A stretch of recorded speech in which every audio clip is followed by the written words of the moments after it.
স্নায়ুকোষ।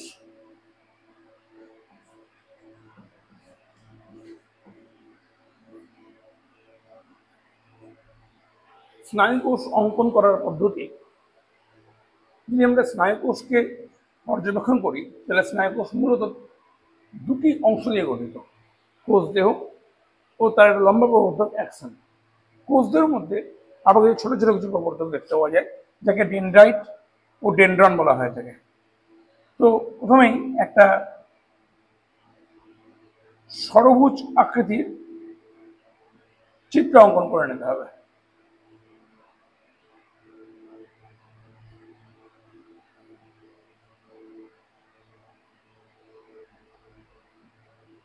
উপরের দিক থেকে মোটা, নিচের দিক থেকে সরু অঞ্চল, খুবই সহজ অঙ্কন পদ্ধতি।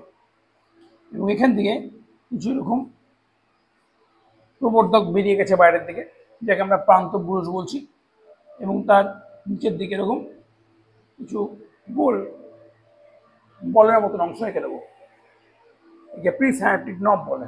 পয়েন্টিং করে আলোচনা হচ্ছে। এর মধ্যে কিছু অতিরিক্ত এরকম সূত্রাকার প্রবর্ধক অঙ্কন করব, যাদেরকে আমরা ডেনড্রাইট বলছি।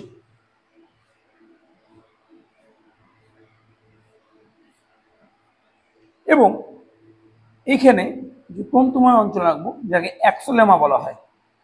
ছবিতে যদি প্রতিটি অংশ পরিষ্কারভাবে পরিলক্ষিত হয় সেদিকে লক্ষ্য রাখতে হবে।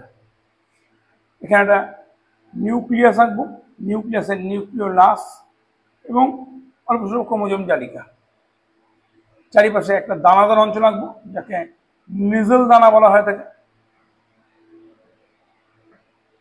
স্পষ্ট মাইটোকন্ড্রিয়া যাতে পরিলক্ষিত হয়, কেননা কোষের শক্তিঘর বা মাইটোকন্ড্রিয়া স্নায়ুকোষের সব থেকে গুরুত্বপূর্ণ একটা অংশের মধ্যে পড়লো।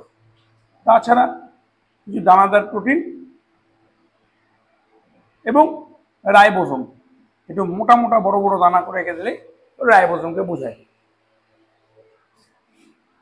উপরের দিক থেকে এরকম কিছু প্রবর্ধক, যাদেরকে আমরা মায়োলিন শীট বলি, মিনিমাম 3টা মায়োলিন শীট আমাকে আঁকতেই হবে। তার থেকে বেশি হলে অসুবিধা নেই, তার থেকে কম যাতে না হয়।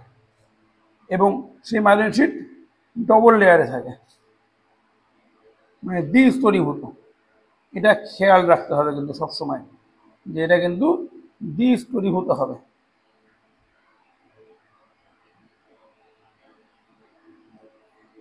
এই দ্বিস্তরের একটা জায়গাতে এরকম ডটের মতন আঁকবো, যাকে আমরা সোয়ান কোষ নামে চিনি।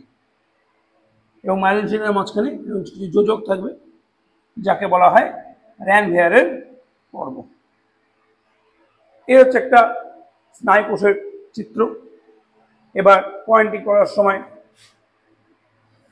দাগ টেনে নেব। দাগটা যেমনই হোক না কেন, এলোমেলো হোক আর যেমনই হোক, একই দিকে ডান দিকে দাগ হবে। তারপরে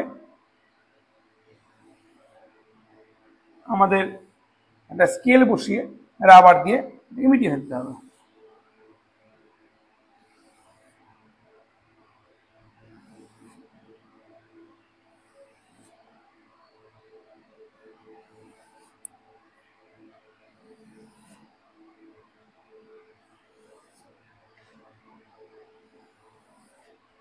এই কটা অংশ আমাদের চিহ্নিত করতেই হবে।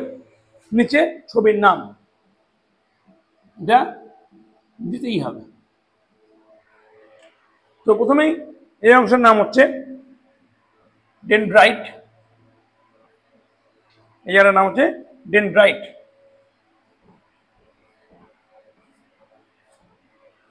ডেনড্রাইট। নেক্সট এটা হচ্ছে ডেনড্রন। এটা হচ্ছে মাইটোকন্ড্রিয়া।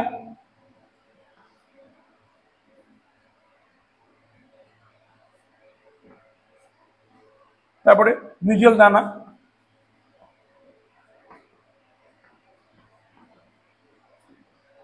তারপরে নিউক্লিয়াস।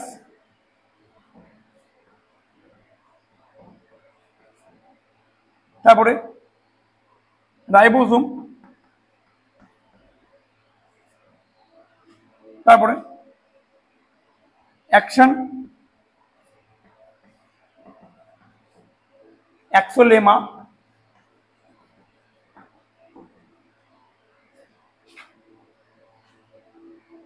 র্যানভেয়ারের পর্ব,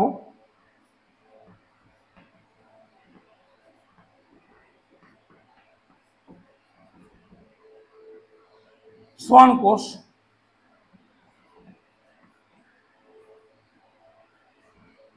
myelin sheet,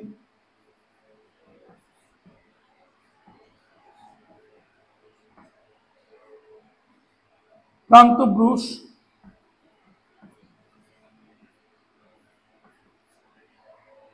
pre synaptic nerve, synapse, দুটো স্নায়ুকোষ যে সংযোগস্থল, সেই সংযোগস্থলকে আমরা সাইন্যাপস বলি বা প্রান্ত সন্নিকর্ষ বলি। তো আমরা এখানে দুটো স্নায়ুকোষ আঁকছি, একটা মাল্টিপোলার স্নায়ুকোষ, একটা সিউডোপোলার স্নায়ুকোষ। মাল্টিপোলার এবং সিউডোপোলার স্নায়ুকোষ এর যে সংযোগস্থল, একে আমরা সাইনাস বলি। প্রথমে এরকম করে দুটো স্নায়ু এঁকে নিলাম। যদি কোনো স্নায়ুর অংশ চিহ্নিত করতে হয়, আগেই চিহ্নিতকরণ দেখিয়ে দিয়েছি। এবার এই জায়গাটাতে আমরা জাস্ট এই পার্টটাকে একটু বড় করে জুম করে এই পার্টটাকে দেখাবো, মানে এটাকে জুম করা হচ্ছে, ঠিক আছে? জুম করে এই পার্টটা দেখানো হচ্ছে। একটা স্নায়ুকোষের এন্ড পার্টকে আঁকার জন্য এরকম দুটো নব আঁকলাম, দুদিক থেকে একটু গ্যাপ দিয়ে দিয়ে এরকম দুটো নব এঁকে দিলাম, এবং এর মাঝখানে এরকম গোল করে ট্যানেল প্রোটিন ড্রয়িং করলাম,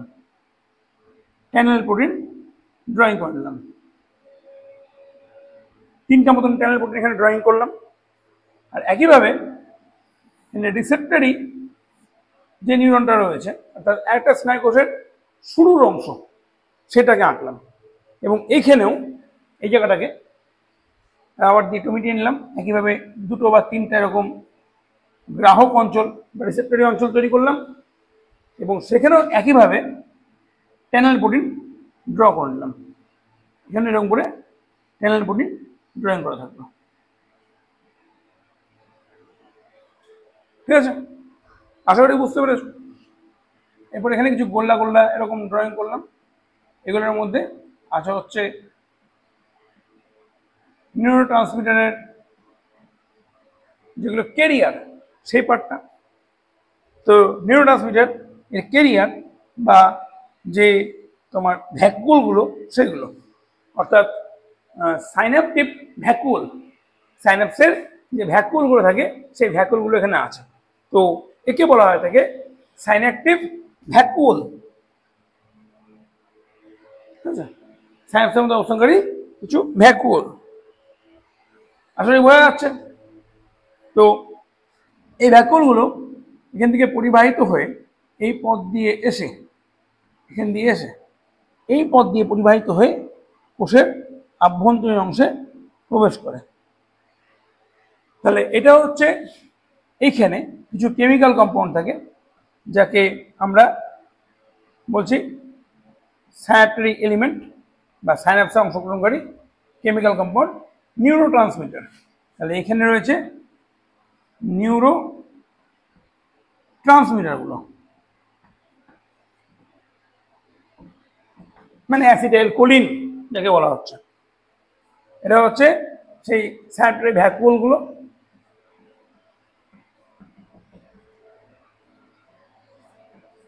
সাইন্যাপটিক ভ্যাকুল